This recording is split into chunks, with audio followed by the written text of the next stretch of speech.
Saludos, nosotros somos estudiantes de medicina de la Pontificia Universidad Católica Madre y Maestra Santiago, República Dominicana. En este momento estaremos tratando como tema la enfermedad de Parkinson como asignación del Laboratorio de Neurociencias Biológicas. Nuestro grupo está formado por Alcides Jiménez, Stephanie Colón, David Olivo, Ileana Domínguez, Ricardo Almonte, Bianca Torres, Laura Rodríguez, Penélope Pérez, Oriani Peralta, Dara Espinal, Marcos Espinal, Leslie Ventura, Brian Peña y su servidora Anabel Neris. Por instructor tenemos al doctor Osiris Fernández.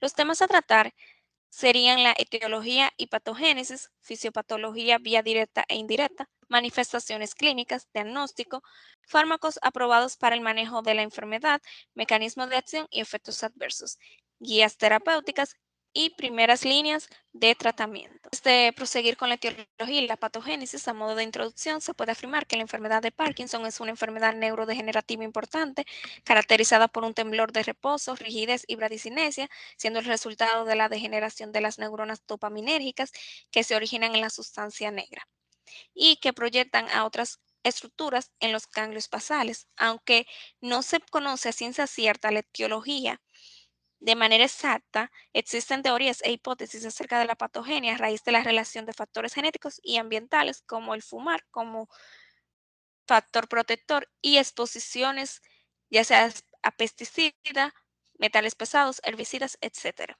Con a la genética, aquí se pueden apreciar cuáles son los genes afectados.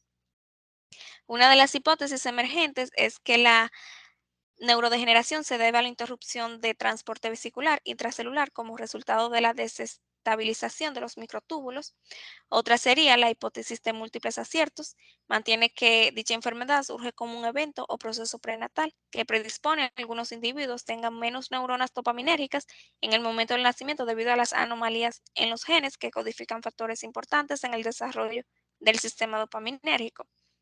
La patogenia de la neurodegeneración terminaría en lo que sería la muerte celular, apoptosis, es decir, la mezcla de los factores, dando origen, como sería la etiología, luego procedería la patogénesis y finalmente la apoptosis. Esto desencadena, o sea, no se conoce de manera exacta cuáles son los mecanismos precisos, pero sí es probable que se involucre una cascada de eventos, que estos incluirían la excitotoxicidad, la inflamación, disfunción mitocondrial, falla neuronal, estrés oxidativo, disfunción proteosomal y la agregación proteica. El mal plegamiento, agregación y toxicidad de proteínas son origen de las mutaciones del gen SNCA provocado, provocando que la proteína alfa-sinucleica desplegada de forma nativa altere su estructura secundaria y se autoagregue después de ser el blanco de proteínas proteómicas de degradación por ubiquitina y desencadenando posteriormente la formación de agregados insolubles, pudiendo transmitirse de unas de las neuronas enfermas hacia las sanas. Las proteólisis defectuosas, causada por mutaciones en los genes PINK1, DG1, APT13A2, PARC y Parkin, asociados individualmente de forma autosómicas recesivas, causando disfunción lisosomal y aumentando la acumulación y toxicidad de la alfa-sinucleína. La disfunción mitocondrial provoca la mutación quinasa 2 rica en leucina, sería el LRRK2, debido a la oxidación de MPTP, que es captado por terminales dopaminérgicas, inhibiendo selectivamente la actividad del complejo mitocondrial 1, interrumpiendo la homeostasis del calcio e induciendo al estrés en el retículo endoplásmico, lo que resulta en daño celular. El estrés oxidativo sería la metabolización de la dopamina mediada por las vías metabólicas por autooxidación de la neuromelanina, genera la producción inadecuada de especies reactivas de oxígeno que conducen a la neurodegeneración. El metabolismo del hierro se debe a que un incremento y acumulación anormal de dicho elemento provocan una alteración en la síntesis de neurotransmisores y en el metabolismo oxidativo, desencadenando pérdida neuronal. Finalmente, serán los mecanismos inmunológicos e inflamatorios, donde los niveles elevados de las citocinas proinflamatorias como ETNF alfa, interleucina 1 beta, e interferón gamma, la infiltración de linfocitos T, 4 más contribuye a la muerte de células neuronales y la ciclooxigenasa 2 provoca la formación de dopamina quinonas potencialmente tóxicas. Y a continuación mi compañera le estará tratando lo que sería la fisiopatología.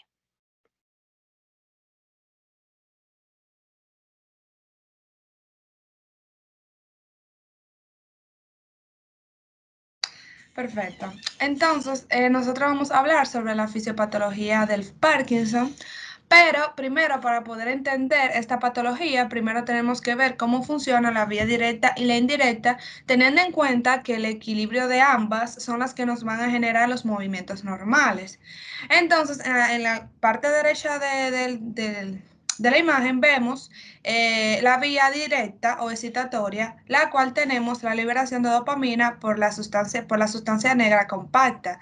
Luego, esta dopamina va a ir al cuerpo estriado, que como sabemos es el caudado y el putamen, y ahí van a actuar en el receptor D1, generando lo que sería la liberación de GABA, y como sabemos, GABA es un neurotransmisor inhibitorio, por lo que esta va a inhibir al globo pálido interno y a la sustancia negra reticular. Y como sabemos, estas dos estructuras, o sea, el globo pálido interno y la sustancia negra reticular, son inhibidoras del tálamo. Y si nosotros inhibimos lo que inhibe al tálamo, entonces este no va a poder inhibirla al tálamo y va a ocurrir una liberación de la misma, lo que el tálamo va entonces a excitar la corteza motora, favoreciendo a los movimientos voluntarios. Por otra parte, tenemos la vía indirecta o inhibidora, donde aquí tenemos otra vez lo que es la liberación de dopamina por la sustancia negra comparta. Esta dopamina llega al cuerpo estriado, va a actuar en el receptor D2 y este cuerpo estriado, como ya habíamos mencionado, es un inhibidor del globo pálido externo. Y este globo pálido externo tiene como función inhibir al núcleo subtalámico. Pero como el cuerpo estriado inhibe el globo pálido externo y entonces se va a encontrar inhibido, no va a poder inhibir al núcleo subtalámico y ese núcleo quedará libre y podrá liberar lo que es el glutamato. Y el glutamato va a excitar al globo pálido interno y a la sustancia negra reticular, por lo que se va a aumentar directamente la inhibición del tálamo por GABA, y al inhibirse el tálamo, esto va a impedir los movimientos involuntarios. Entonces, ahora mis compañeros le van a hablar sobre la fisiopatología como tal del Parkinson.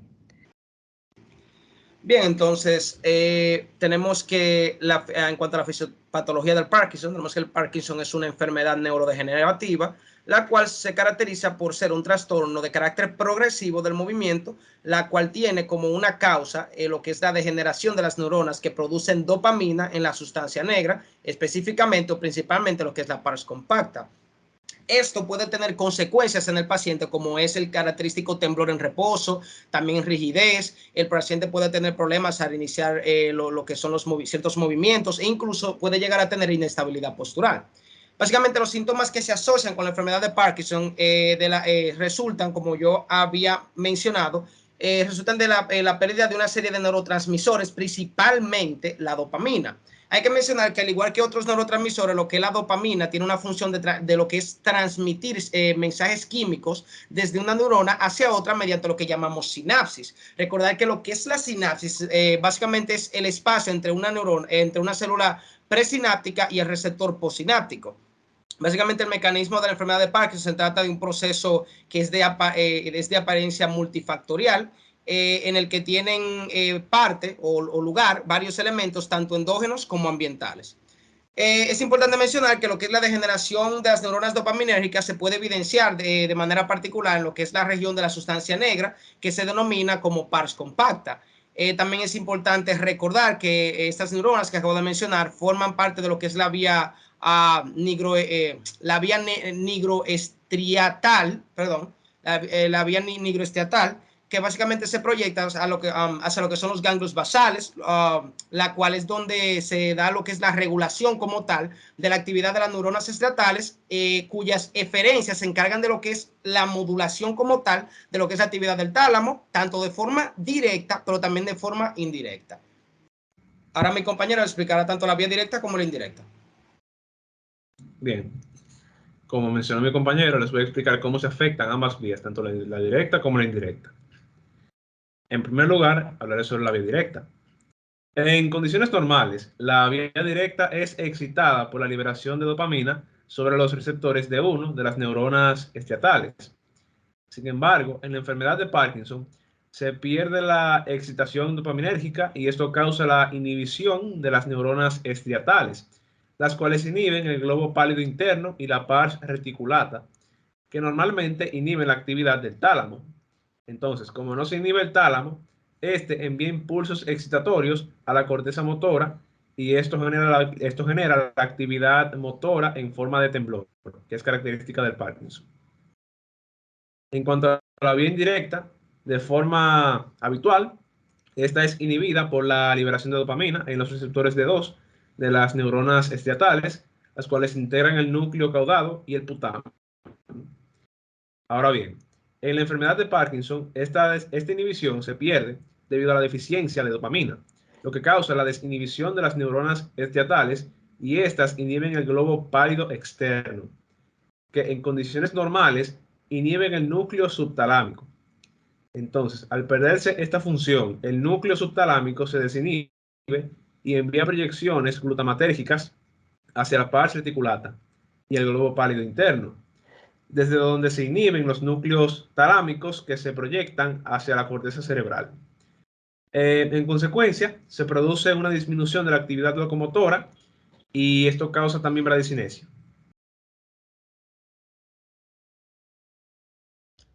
Saludos, yo soy Stephanie Colón y voy a continuar hablando acerca de las manifestaciones clínicas del Parkinson. Cada condición de salud se distingue por tener unos signos o síntomas típicos de la enfermedad. En este caso, los pacientes se catalogan con parkinsonismo, que se distingue por ser una combinación de rigidez, bradicinesia o temblor e inestabilidad postural. Esto puede suceder por muchas patologías, aunque lo usual es que por causas idiopáticas, como en este caso que discutimos en la enfermedad de Parkinson, puede suceder. También es típico que el paciente tenga tics. Los tics son movimientos anormales, coordinados, son repentinos y tienden a pasar de forma constante. En particular lo podemos ver en la cabeza y uno de los comunes es el olfateo. Los tics es importante saber que pueden ser solos o múltiples. Una manifestación común también es que el paciente tenga declinación cognitiva. Esto sucede en muchos a medida que va avanzando la enfermedad y además de los trastornos cognitivos y en el sistema motor que podemos identificar, también podemos ver unos signos afectivos tales como ansiedad. El paciente puede sentirse confundido o tener cambios de personalidad o estar apático.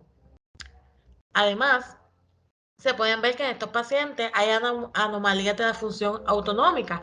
Por ejemplo, puede haber disfunción del esfínter sexual o una disfunción sexual o disfunción del esfínter anal como tal. Hay disfagia, ahogo, anomalías de sudor. Vamos a continuar con la siguiente diapositiva donde dice, habla del temblor y otra manifestación clínica que es muy importante que debemos evaluar es el temblor. Esto consiste en un movimiento oscilatorio alrededor de la articulación y esto puede suceder de dos formas, o cuando el paciente tiene una postura sostenida, entiéndase que no está en actividad, o cuando hace un movimiento que le podemos conocer como temblor de intención. Una manifestación muy importante también es la corea, que consiste en tiroides muscular que son involuntarios del paciente. Debido a que estos pacientes hacen estos movimientos anómalos, lo que en particular son violentos, se le llama valismus.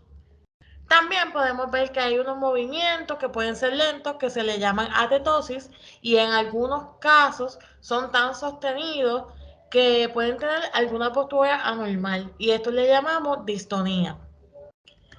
También podemos continuar la siguiente diapositiva donde vamos a hablar de Up to Date, la guía, lo que nos dicen actualmente. Y en esta parte, las manifestaciones clínicas las divide como unas manifestaciones cardinales y son exactamente las que había discutido, que son el temblor, bradicinesia y rigidez. Sin embargo, una cuarta la podemos catalogar a la postura inestabilidad postural. Esta se menciona comúnmente y aunque pasa más tarde en la enfermedad con el curso de ella, al momento no está incluido en ningún criterio diagnóstico publicado en la enfermedad de Parkinson. También hay síntomas motor que son muy intensos, se pueden asociar con la mortalidad del paciente cuando va muy avanzado. Y en cuanto al temblor, el temblor parkinsoniano disminuye con la acción intencionada. Esto lo podemos catalogar como una forma más es menos incapacitante de las manifestaciones cardinales. También en Up2Date nos hablaba de los subtipos clínicos, que muchos estudios han hecho y han hecho una comparación del subtipo de temblor dominante con el asinético o los subtipos de inestabilidad postural o dificultad al andar. Y en estos estudios se evidencia que con el temblor dominante podemos ver síntomas neuropsicológicos van a ser menor en comparación. Debemos conocer que el sistema motor se ve muy afectado y el paciente puede tener, por ejemplo, disminución de la tasa de parpadeo espontáneo, hipofonía, también dificultades visuales o musculoesqueléticos. También hay síntomas que no son del sistema motor, como cifosis, escoliosis o psicosis. También se pueden conseguir hallazgos dermatológicos. Hasta aquí mi ponencia puede continuar mi compañero. Pues bien, yo soy Laura y les voy a continuar hablando sobre lo que es el diagnóstico. El diagnóstico de la enfermedad del Parkinson básicamente se enfoca en las características clínicas que se obtienen de lo que es la historia clínica y cuando se le realiza el examen neurológico al paciente. En un paciente con Parkinson es muy común encontrar como mínimo lo que es la bradicinesia, temblor e incluso rigidez. Y en la mayoría de los casos hay una respuesta eficaz a la terapia dopaminérgica.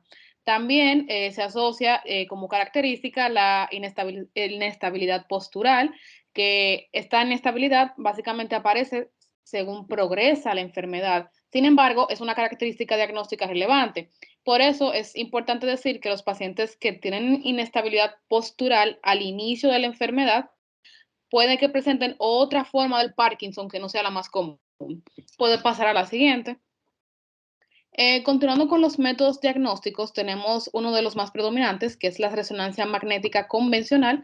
Esta resonancia permite que podamos visualizar con un método no invasivo las estructuras de la fosa posterior. Y en los hallazgos de esta resonancia podemos encontrar lo que es la atrofia del mesencéfalo con agrandamiento del tercer ventrículo, atrofia tegmental, por ejemplo, también un perfil superior anormal del mesencéfalo, aumento en la señal del mesencéfalo y también en las olivas inferiores, e incluso también atrofia de los lóbulos frontal y también del temporal. Puede pasar a la siguiente. También tenemos la resonancia magnética avanzada. Esta, por otra parte, es una técnica más avanzada, no invasiva, que se utiliza en pacientes con Parkinson y temblor esencial y lleva obviamente a un mejor resultado y tiene mayor capacidad para detectar la presencia de diferentes subtipos de lesiones y para agrupar sujetos en función de la patología como tal. Puede seguir. Luego tenemos la siguiente, que es el DAT scan. El DAT scan es básicamente un tipo de tecnología de imagen que se utiliza en pequeñas cantidades, se utilizan en esta pequeñas cantidades de un fármaco radioactivo para ayudar a determinar la cantidad de dopamina disponible en el cerebro que tiene una persona con Parkinson. Bueno, los dejo ahora con mi siguiente compañero que les va a continuar explicando los diferentes métodos diagnósticos que existen. Ok, mi nombre es Brian y yo les seguiré hablando sobre los métodos diagnósticos existentes del Parkinson. El otro es la tomografía por emisión de positrones o PET, que esta es una técnica de imagen nuclear que permite estimaciones in vivo de parámetros fisiológicos importantes, como el metabolismo de la glucosa y la unión a neuroreceptores. lo que permite una mayor comprensión de la fisiopatología de la enfermedad de Parkinson. Entonces, el siguiente es la ecografía transcraneal, que representa un método de diagnóstico alternativo para verificar el diagnóstico clínico del Parkinson. El siguiente es el test olfativo. Los pacientes con Parkinson tienen dificultad para identificar olores comunes, tales como canela, limón, gasolina y cebolla. También el sistema nervioso autónomo es importante averiguar si está funcionando de manera correcta. Este controla las funciones del cuerpo que suceden automáticamente sin que se piense en ellas. Estos incluyen la respiración, los latidos del corazón, la temperatura corporal y la digestión. Bueno, entrando ahora con los diagnósticos diferenciales del Parkinson, tenemos lo que es el temblor esencial, los escaneos sin evidencia del déficit dopaminérgico, la demencia con cuerpos de Lewy, la atrofia de múltiples sistemas, la degeneración córtico-basal, parálisis supranuclear progresiva, calcificación de ganglios basales idiopáticos y familiares, el parkinsonismo secundario, el parkinsonismo inducido por drogas y el parkinsonismo vascular. Eso fue todo de mi parte, ahora pasaremos con mis siguientes compañeros. Bien, a continuación hablaremos de los fármacos que son aprobados para el manejo de la enfermedad de Parkinson. La que sigue. Estos fármacos se dividen en los que aumentan los niveles de dopamina, agonista del receptor de dopamina y antagonista del receptor colinérgico. Bien, iniciaremos con los fármacos que aumentan los niveles de dopamina, como por ejemplo la levodopa, también llamada L-Dopa o dihidroxifenilanina. Es el precursor biosintético de la dopamina. Este aumenta la concentración de dopamina en el cerebro y es el tratamiento principal que se usa para aliviar la disfunción motora en los pacientes con enfermedad de Parkinson. La dopamina en sí no es eficaz en el tratamiento de la enfermedad de Parkinson cuando se administra sistemáticamente porque no cruza la barrera hematoencefálica en un grado significativo. Su mecanismo de acción en el cerebro, la levodopa es absorbida por las neuronas dopaminérgicas en el estriado y convertida en dopamina por la L-aminoácido aromática descarboxilasa. De este modo, la levodopa aumenta la cantidad de dopamina liberada por estas neuronas en pacientes con enfermedad de Parkinson y sirve como una forma de terapia de sustitución. En cuanto a los efectos adversos, causan náuseas y vómito en el 80% de los pacientes. También se refieren al 25%, hipotensión ortostática y arritmia cardíaca en el 10% de los pacientes. También puede causar movimientos involuntarios o discinesias. La que sigue. Bien, el siguiente fármaco es la carbidopa, el cual es un análogo de la levodopa y se encarga de inhibir la L-aminoácido aromática y de este modo reduce la conversión de la levodopa en dopamina en los tejidos nerviosos periféricos y eso aumenta la cantidad de levodopa que entra en el cerebro. Entre sus efectos adversos, por lo general no tiene efectos secundarios si se administra sola. Todos los efectos secundarios mencionados se han notificado durante el uso concomitante con levodopa o con el tratamiento de carbidopa-levodopa. Entre sus efectos secundarios se encuentran las discinesias y náuseas. La que sigue. Bien, ahora los dejo con mi siguiente compañero. Ahora le vamos a hablar de la entacapona. Su mecanismo de acción radica en que la dopamina se puede metabolizar a través de una segunda vía, además de la vía MAO, que es la enzima COMT. Puede también metabolizar la dopamina a metabolitos metilados inactivos. Los inhibidores de la COMT también inhiben irreversiblemente la degradación periférica de la levodopa por la COMT. Y como efectos adversos de este fármaco tenemos que causa náuseas, vómitos, dolor abdominal y diarrea. Seguimos con mi siguiente compañero, por favor. Bien, siguiendo con la seleglina, esta se encarga de inhibir la monoaminooxidasa tipo B y de este modo impide la oxidación de dopamina en ácido dihidroxifenilacético y peróxido de hidrógeno. Mediante esta acción, la seleglina aumenta los niveles de dopamina en los ganglios basales y disminuye la formación de peróxido de hidrógeno. En presencia de hierro, el peróxido de hidrógeno se convierte en hidroxilo y en radicales hidróxidos libres que pueden participar en la degeneración de las neuronas nigroestriatales en pacientes con enfermedad de Parkinson. La característica de este fármaco es que el fármaco se absorbe bien a través del intestino y se metaboliza parcialmente a anfetamina. Sin embargo, la capacidad de la seleglina para inhibir la progresión de la enfermedad es controvertida. En los efectos adversos bajo monoterapia se han detectado en casos aislados sequedad de boca, náuseas, insomnios y arritmias, también valores aumentados de las enzimas hepáticas que no presentan relevancia clínica. Mientras junto a levodopa pueden presentarse estados de excitación, insomnio, sensación de cansancio, somnolencia, vértigo, dolor de cabeza, angustia, intranquilidad, disquinesias, hipotensión arterial, edema, falta de apetito, entre otros.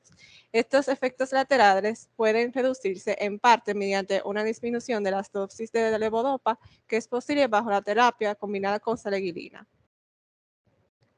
Como siguiente fármaco está el tolcapona. Este es un fármaco usado para potenciar la eficacia de la levodopa en el tratamiento de la enfermedad de Parkinson. Este inhibe el catecol o metiltransferasa, la enzima que metaboliza la levodopa a 3 o metildopa en el intestino y en el hígado. Mediante esta acción, la tolcapona produce un aumento hasta el doble de la biodisponibilidad oral y de la vida media de la levodopa.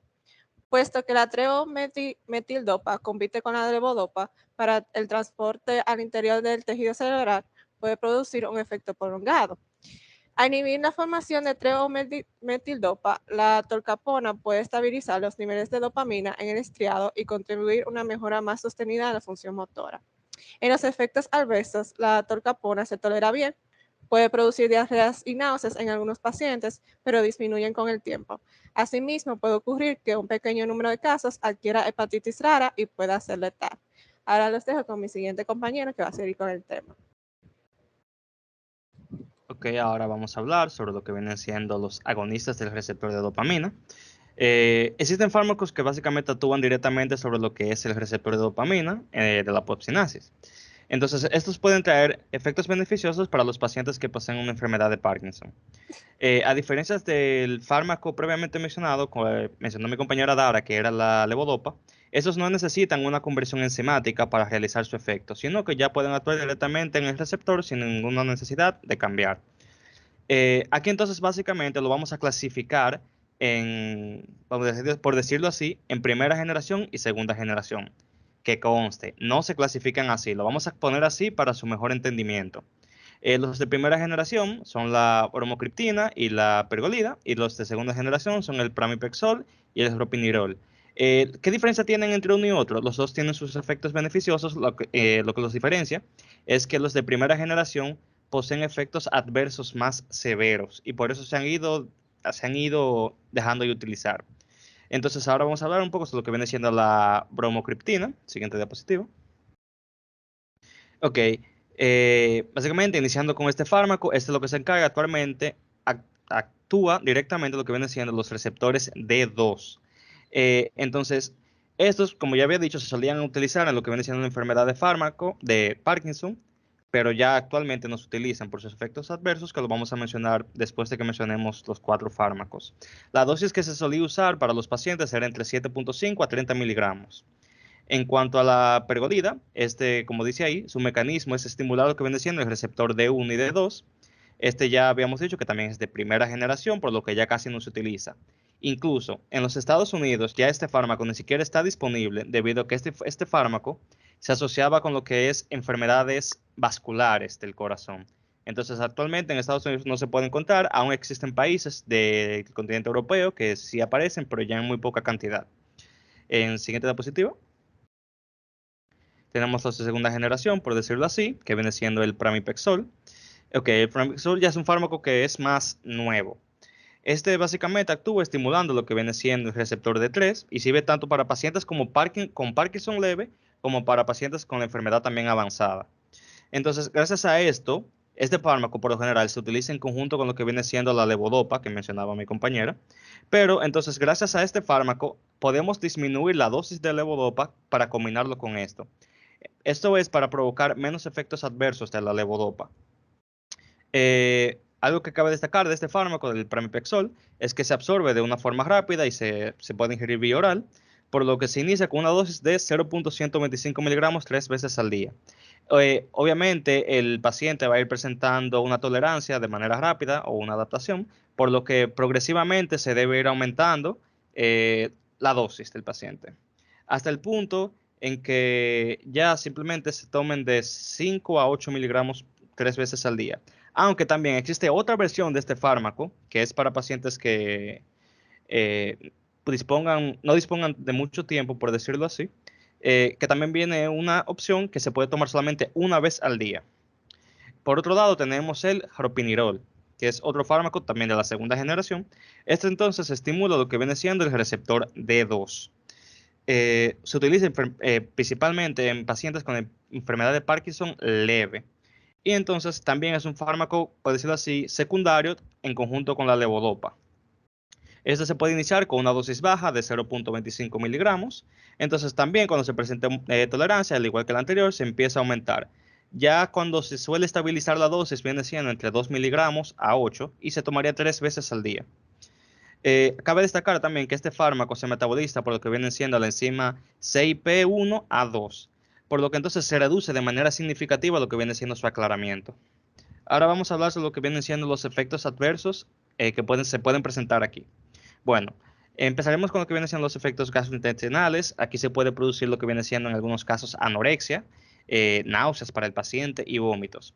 Por lo general, esto se suele evitar en conjunto, que lo que tenemos que hacer para evitarlo es que el paciente se tome su medicina en conjunto con cada comida, es decir, 3 veces al día. También el paciente puede sufrir lo que viene siendo estreñimientos y en el caso un poco más grave puede producir úlceras, por ende puede presentar un sangrado. Siguiente diapositiva. En cuanto a lo que vienen siendo sus efectos cardiovasculares, los pacientes pueden presentar hipotensión, vasoespasmo. Por lo general, los vasoespasmos se vienen dando lo que vienen siendo los fármacos de primera generación que había mencionado, que vienen siendo lo que es la bromocriptina y la pergolida. También arritmias cardíacas. Entonces, hay que tomar en cuenta esto, las arritmias cardíacas, porque una vez se presente la arritmia cardíaca, obligatoriamente hay que suspender el tratamiento y modificarlo, porque ya eso es muy perjudicial para el paciente. También puede producir lo que viene siendo una valvulopatía y un edema periférico. Ahora lo voy a dejar con mi otra compañera, que la va a continuar sobre el tema. Bien, ahora les voy a hablar sobre un fármaco agonista dopaminérgico que es, como ven aquí, la apomorfina. Este es un potente agonista dopaminérgico, como ya dije, y se administra vía subcutánea y también por infusión continua. Este medicamento se absorbe de manera rápida por la sangre y luego va al cerebro, lo que realmente resulta muy fácil, o sea, como muy eficaz, ya que al paciente se le da un alivio rápido, pero es temporal, ya que después de 10 minutos de habérselo inyectado, el efecto del medicamento comienza. Y es temporal porque persiste por al menos 2 horas. El mecanismo de acción del mismo es que este se basa en que la apomorfina, como ya dije, es un potente agonista dopaminérgico no ergolínico, el cual estimula o interactúa con los receptores que se encuentran en el área postsináptica del D2, en el núcleo caudado y en el putamen. Por otro lado, los efectos adversos del mismo son náusea, discinesias, somnolencia, insomnio, también puede causarle dolor en el pecho, sudoración, hipotensión, entre otros efectos adversos. Siguiente diapositiva.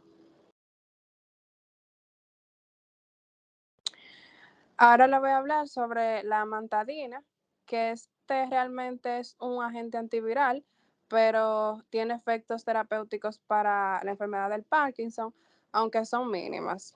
Su mecanismo de acción realmente se desconoce, pero su efecto principal se dice que puede estimular la función dopaminérgica del sistema nervioso central y ella ahí libera dopamina donde se almacena e impide que la misma se recapture. También, por otro lado, la misma puede inhibir la función del receptor D2 y esto lo hace antagonizando los efectos de la adenosina en los receptores de adenosina A2A. También este medicamento puede ocurrir la liberación de catecolaminas de reserva periférica. Y cabe resaltar que la amantadina es un antagonista del receptor glutamato tipo NMDA, lo que sugiere un efecto anticinético. Hablando de los efectos adversos del mismo, este puede causar depresión, inquietud, irritabilidad, insomnio, alucinaciones, y en caso de que ocurra una sobredosis del mismo puede ocurrir una psicosis tóxica aguda, pero en caso de que haya varias sobredosis puede ocurrir lo que son convulsiones. También puede ocurrir livedo reticular, que es cuando hay una decoloración rojiza o azulada de la piel, que por lo general realmente desaparece un mes después que se le retire el medicamento. También puede causarle edema periférico, entre otros efectos adversos. Siguiente diapositiva. Bien, ahora hablando sobre los antagonistas del receptor colinérgico, que son estos fármacos que están aquí: benzotropina, mesilato, piperideno, orfenadrina, prociclidina y triexfenidil. Los mecanismos de acción del mismo, como ya dije, son anticolinérgicos y estos actúan en el sistema nervioso central. En general actúan bloqueando lo que son los receptores de acetilcolina, específicamente los receptores muscarínicos, y estos lo que va a hacer es interferir con la acción de la acetilcolina y entonces actuar a favor de la dopamina, es decir, como que estimula la acción de la dopamina. Por otro lado, fármacos como la benzatropina y el tricicfelidino, estos son ambos antagonistas de los receptores colinérgicos muscarínicos, aunque también la benzatropina, por otro lado, puede inhibir la recaptación neuronal de la dopamina. Los efectos adversos del mismo es que esto tienen tanto efectos adversos a nivel central y periférico, y también puede ocurrir al paciente disinesias, pero realmente estos ocurren en casos muy extraños. También puede causarle paroditis supurativa aguda. A veces ocurre como con una complicación de la sequedad de la boca. Ahora yo voy a hablar sobre el tratamiento farmacológico inicial de la enfermedad de Parkinson de acuerdo con la guía UpToDate. Dentro del rango de tratamiento para esta enfermedad, este es el más amplio que para cualquier otra enfermedad degenerativa. También cuando se vaya a tomar la decisión de iniciar el tratamiento, hay que tomar en cuenta hasta qué punto los síntomas que está presentando el paciente intervienen con su funcionamiento y con la calidad de vida.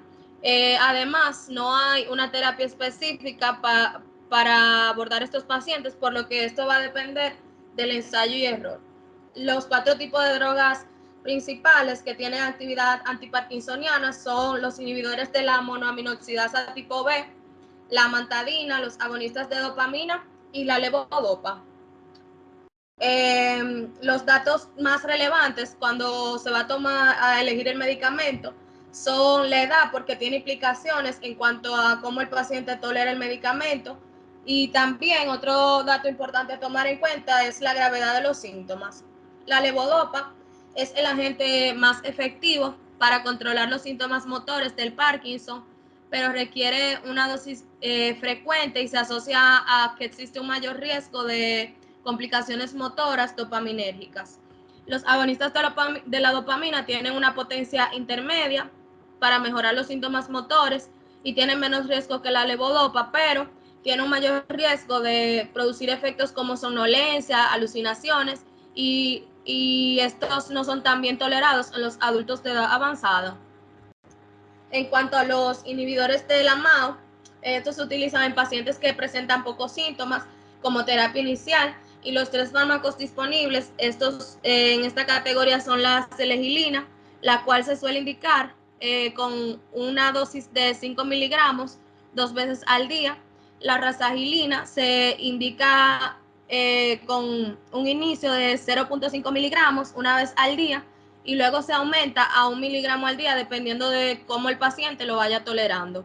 La safinamida se usa como terapia en conjunto con la levodopa para ayudar con las fluctuaciones motoras y esta se inicia con 50 miligramos una vez al día y se puede aumentar a 100 miligramos al día luego de que hayan pasado 14 días, dependiendo de cómo lo esté tolerando el paciente y de los beneficios que esté provocando.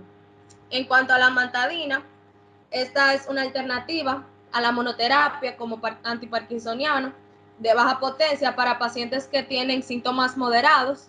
Está disponible en formulaciones de liberación inmediata, en tabletas de 100 miligramos y es la de liberación extendida. Se utiliza en formulaciones una vez al día. En los estadios tempranos se usan 100 miligramos 2 o 3 veces al día. Además, cuando este se va a utilizar como monoterapia, la amantadina, se prefiere para el uso en pacientes de mayor edad que presentan temblor.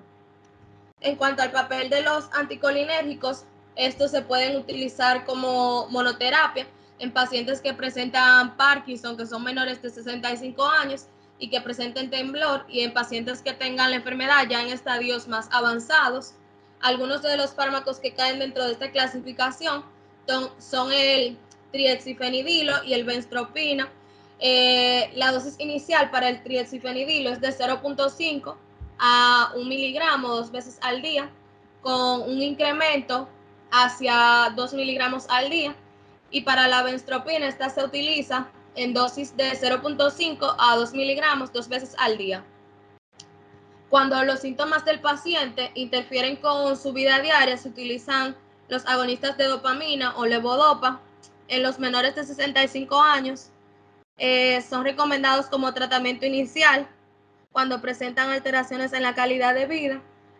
Los agonistas de dopamina son inefectivos en los pacientes que no tienen respuesta a la levodopa, y para los pacientes mayores de 65 años se recomienda utilizar la levodopa porque los agonistas de la dopamina no lo toleran muy bien y no se recomienda en personas mayores de 65.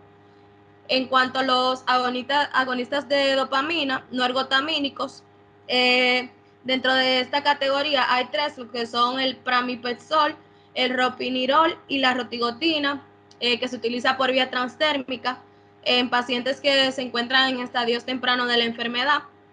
El pramipexol es de liberación inmediata y se inicia una dosis de 0.125 miligramos 3 veces al día. Y el de liberación extendida se inicia con una dosis de 0.375 miligramos al día antes de dormir. En cuanto al ropinirol, el de liberación inmediata se indica a una dosis de 0.25 miligramos 3 veces al día. Luego este se debe incrementar la dosis gradualmente de 0.25 miligramos semanal hasta llegar a 3 miligramos. Y el de liberación extendida se inicia con 2 miligramos diarios antes de dormir. En cuanto a la rotigotina, esta se utiliza vía transdérmica en un parche que inicia con 2 miligramos al día. La levodopa, este es el tratamiento de elección para los pacientes con Parkinson moderado a severo de cualquier edad. Se considera también la droga más efectiva para el tratamiento de la enfermedad de Parkinson idiopática. Este tratamiento con levodopa se puede iniciar con pequeñas dosis, con una formulación de liberación inmediata como carbidopa levodopa 25-100 miligramos, media tableta 2 o 3 veces al día con la comida. Y además es importante recalcar que no se debe abandonar el uso de forma abrupta porque se ha visto asociada en pocas ocasiones a un síndrome similar al neuroléptico maligno. Esto es todo, aquí están nuestras bibliografías y muchas gracias por su atención.